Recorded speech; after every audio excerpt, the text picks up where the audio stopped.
waɗannan su ne na farko mutum zai karanta ayatul kursi a kula da kyau. Bayan ka ce a'udhu billahi minash shaitanir rajim sai ka karanta ayatul kursi a cikin wannan ruwan.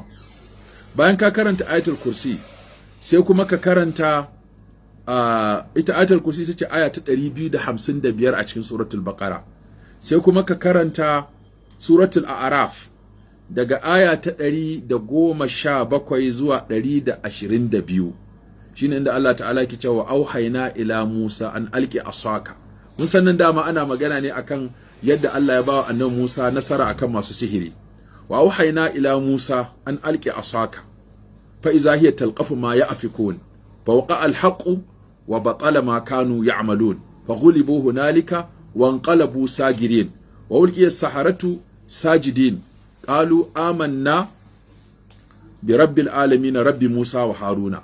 To wannan aya din ce ake so anana ta akan ruwan. Anana ta wannan aya kafa 3 akan wannan ruwa.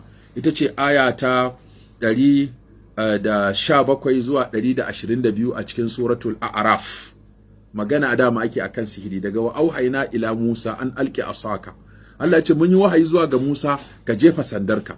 Fa iza hiya talqafu ma yafiku sai ga tana haɗiye abinda suka kirkira na ƙarya. Fawqa alhaqu sai gaskiya ta tabbata. Wa batala ma kanu ya'maluna abinda suke aikata na barna ya rushe. Fa ghulibu hunalika akarin jaye su anan. Wan qalabu sagirina suka juya kaskantattu wa ulqiya saharatu sajidin sai masu sihiri suka faɗi suna masu sujada ga Allah. Qalu suka ce amanna bi rabbil alamin. Mun yi imani da Allah mahaliccin talikai rabbi Musa wa Harun. Kan ma Fir'auna ya dauka da shi ake suka ce rabbi Musa wa Haruna. Sannan kuma sai a tafi suratu Yunus aya ta 79 zuwa aya ta 82. Anan ma akwai inda Allah ya magana akan sihiri da Allah ya bawa annabi Musa nasara akan masu tsafi. Wa qala fir'aun tu'ni bi kulli sahirin alim. Fir'aun ya ce ku zo min da dukkan ƙwararren mai sihiri kuma masani. Falamma ja'a as-saharatu da masu sihiri suka zo qala lahum Musa alqu ma antum mulqun. Annabi Musa ce to ku fara jefar da abin da za ku jefa in gani. Falamma alqaw da suka jefa sandunansu qala Musa ma ji'tum bihi sihir. Abin da kuka zo da shi sihiri ne. Inna Allah sayubtiluhu. Allah zai bata sihiri. Inna Allah la yuslihu amalal mufsidin. Allah baya wato gyara aikin masu barna. Wa yuhiqqu Allahu al-haqqa bi kalimati. Allah zai tabbatar da gaskiya da kalmominsa walau karihal mujrimuna. To wannan ayoyi suna cikin suratu Yunus, ita ce aya ta 79 zuwa 82. Sannan kuma sai mutum ya karanta ya tafi can cikin suratu Daha a aya ta 65 zuwa ta 70.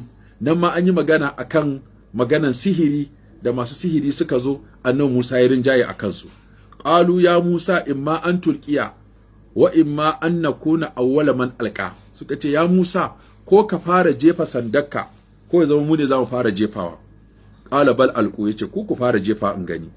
Fa iza hibaluhum wa isiyuhum sai ga sandunansu da kuma igiyoyinsu yukhayyalu ilaihi min sihrihim annaha tas'a. Ana masa wato kayal, ana sa masa waswas kamar ma wato suna yin tafiya. Fa ujasiru sai khifatan Musa sai annabi Musa ya ji tsoro a ransa kamar kai to ni da nazo da sanda zan jefa ta zama miciji, su ma ga sun jefa sandunansu da igiyoyinsu sun zama miciji, kada mutane su kasa gane wanne ne gaskiya wanne ne ba gaskiya ba. Qulna la takhaf. Allah ce ka ji tsoron komai. Innaka antal a'la. Allah ce kai ne a sama. Wa alqi ma fi yaminika talqaf ma sana'u. Ka jefa sandarka za ta cinye duk abin da suka aikata. Inna ma sana'u kaidu sahir. Abin da suka yi dinnan ba ko bane wato makircin mai sihiri ne, rufa'ida ne na mai sihiri. Wala yuflihu sahiru haythu ata. Kuma mai sihiri ba zai nasara ba ta inda yazo. Akwai wani littafi da nake rubuta sunan littafin wala yuflihu sahiru haythu ata. Wanda aka bada shawarwari akan yadda ake warware sihiri da makirce masu sihiri da makircin su akan koyarwa alqur'ani da sunna. Wanda a gida ma za a samu mutum ɗaya iya waɗannan addu'o'in, ba wai sai an dinga zuwa wajen masu ruƙa ko da yaushe an tafi wajen masu ruƙa. Wasu ba su mai da ruƙa kuma hanyar neman kuɗi, har da kamfani, har da rasid, har da katin asibiti, har da ganin likita, har da kuɗin ganin likita da kuɗin magunguna. Wasu mai da abin ciwa-ciwa. Ruƙa tijariya kenan, ba shar'iyya ba. Akwai 'yan ruƙa tijariya wanda suke amfani da rashin lafiyar mutane suke tafke musu kuɗi.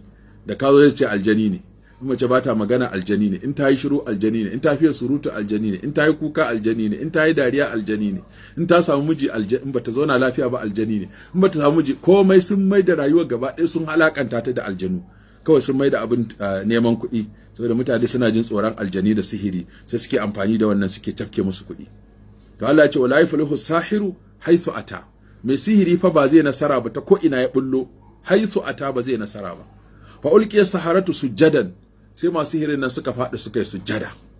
Bayan sun faɗi sun yi sujjada, me suka ce?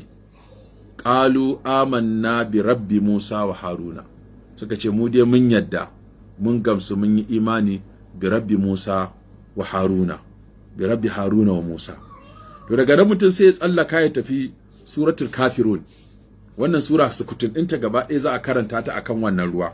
Daga nan sai a karanta qul huwallahu, a karanta qul a'udhu bi rabbil falaki, a karanta qul a'udhu bi rabbin nasi zuwa ƙarshe. Bayan an gama karanta wannan sai a sha wannan ruwa, a aje a kuma sha, a aje a sha so uku, a sha da safe, a sha da rana, a sha da daddare, kofi ɗaiɗai. Sannan kuma ragowar sai a dinga zubawa a jiki ana shashafawa. Wannan ɗin da malamai suka ce wa yaga tasilu bil baqi wa ba'da qira'ati ma zukira fil ma'i, bayan an karanta waɗannan ayoyi akan ruwa, yashrabu minhu thalasa marratin, zai sha wannan ruwa sau uku, wa yaga tasilu bil baqi, ragowan kuma sai yayi wanka da shi, wa bizalika yazulu da'u insha Allah ta'ala. Da wannan ne wannan ciwon wato zai gushe da izinin Allah.